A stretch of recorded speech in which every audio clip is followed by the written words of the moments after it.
Hello everybody and welcome to another episode of Microsoft Flight Simulator 2020, and today we're going to be taking a look at the Cessna-152X mod that is being worked on by another team. It's much similar to the A320NX, the 747 and the 787 mods. I think there's one coming for the TB-M30. So yeah, another great improvement mod by another fantastic team. So first thing I'll do is show you guys where to acquire this awesome piece of tech. Just pull that up here. Alright, so here's the website that you guys would need to go to in order to acquire this mod. I will have a link for it in the description below. Simply come to code here, go to download zip. As soon as you get the download, actually real quick, you guys can also read through the different version changes. There are a ton of changes in this aircraft. So it's really, really nice. They've really gone above and beyond already. So it's really impressive to see how well things are going to work. So we'll go ahead and close the website here. Next thing that will happen is obviously you will get the download like this. It'll be in a master zip. Just extract that master zip, open up the folder, and inside this folder you will find this guy, C152X. Just drop it into your packages and community folder and launch the simulator.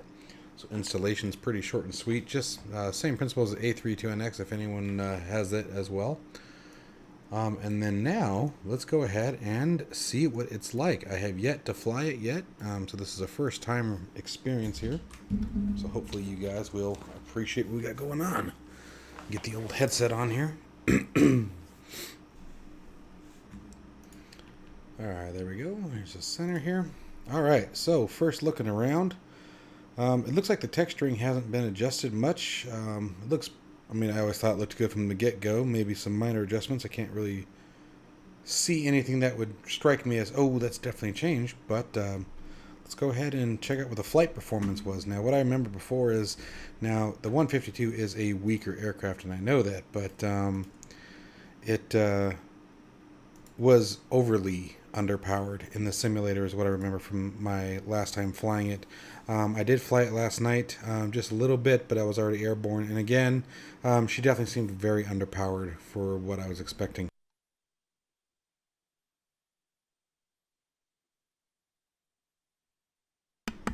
Alright, sorry about that. I had to clear my throat there. Alright, so let's just get her up and going. So we got mixture to full. Carb heat is pushed in for a cold start.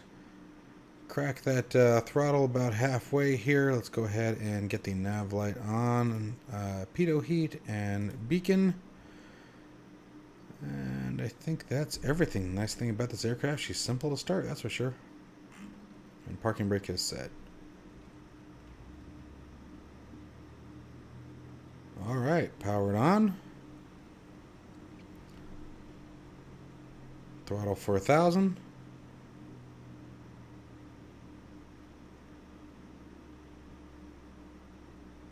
Alright, now we're not going to be going through everything today as far as all the necessary requirements, starts up, things like that. More or less, I'm just going to go up and see how she feels. That was my big thing, is I just want to know how the aircraft feels now. Alright. And start, magneto's are good. Release the parking brake.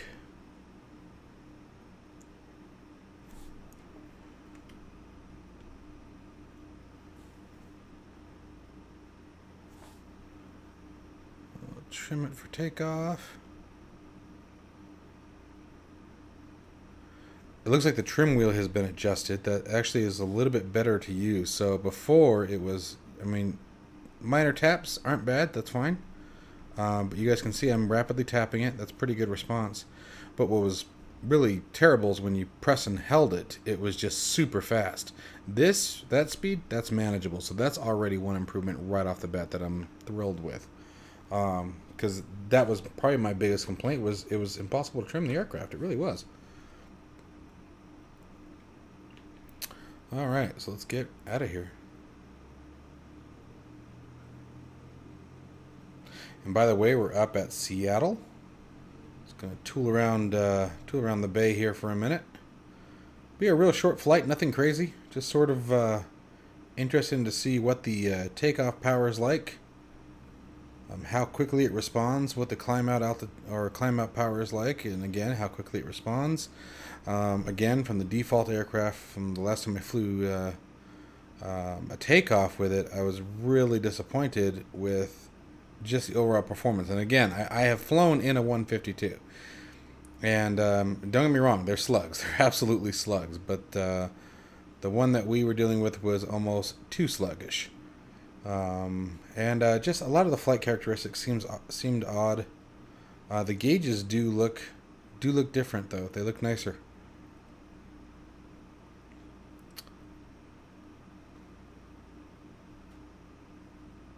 It does sound good. I love the way it sounds.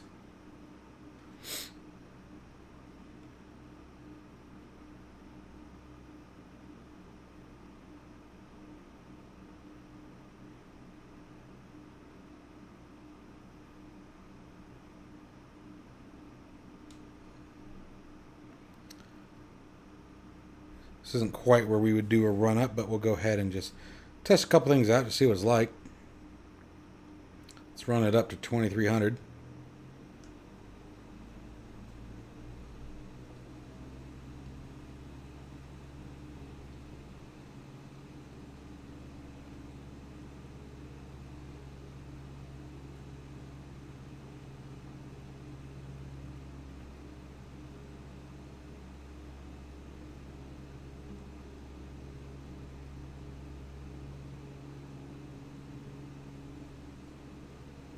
No change in the RPMs.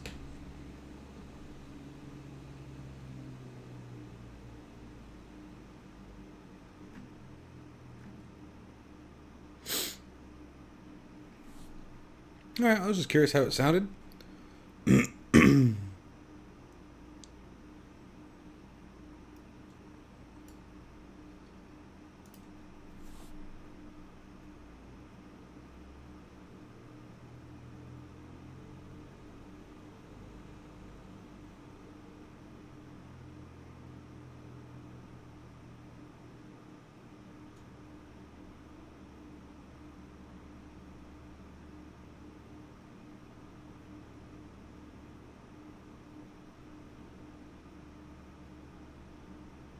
'Seattle looks beautiful.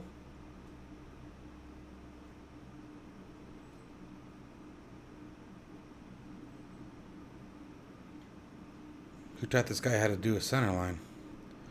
Alright, let's just get out of here.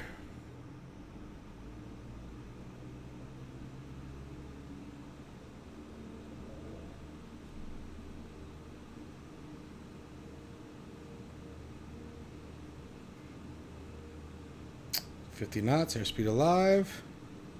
Rotate.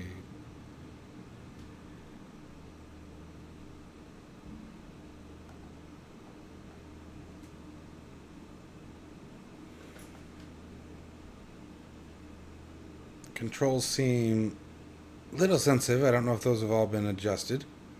Climb out power is very nice though. We're holding 80 knots very well.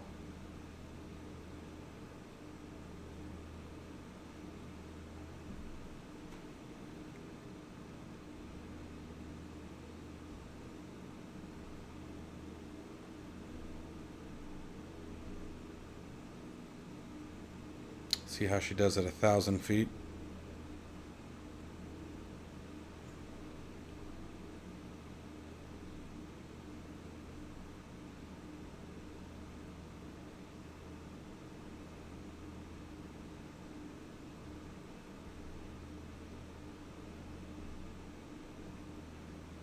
Yeah, so it's taking a lot longer to trim the wheel than it did before. Whoop, that was nuts.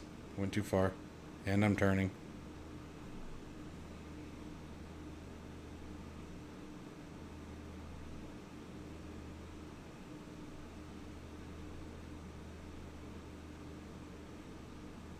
But it's more manageable.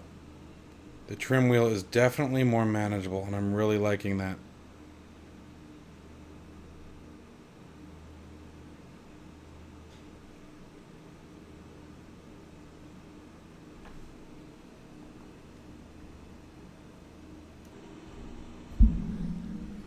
Alright, sorry about the interruption there, guys. As you can see, time has changed. Duty called, unfortunately. So anyway, talked about the trim. And just the overall performance of this aircraft is very, very nice. Like, I'm sort of tempted to go through some of the training again, just to see how much better the experience is. I mean, I'm really impressed. I don't feel the sluggy nature of the default version. The gauges look absolutely phenomenal. Like I said, the performance changes are just absolutely fantastic. I decided to do the 170 or 152 because I know that GA is a big thing for all of us. Unfortunately, because of recent events, I had to put my training on hold for a few weeks. But you know, I mean, even myself, you know, obviously this is a really big deal, and we need to make sure that the aircraft are actually up to par to use as a training aid. And I think this one absolutely is on that road to really becoming quite amazing. I was reading through the patch notes, and the things they've done to it are just fantastic, and the things that I think are coming are fantastic.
So, anyway, guys, enough rambling for me. We're just going to wrap up here with a quick landing. Check it out. Links in the description below. If you're into general aviation and you're looking for a study level version of any of the Cessna 1 series models, check it out. I think you'll really be impressed. I'd recommend that you check out the default first. Fly around for a minute, even if you fly it regularly. Just get it fresh in your mind, and then check out this one. I think you guys will be pleasantly surprised.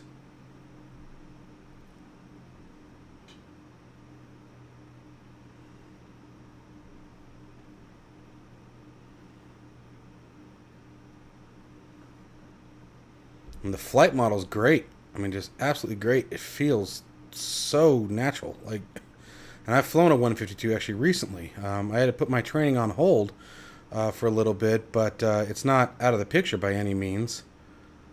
But I got to fly a 172 recently, a couple weeks ago. It's been a lot of fun.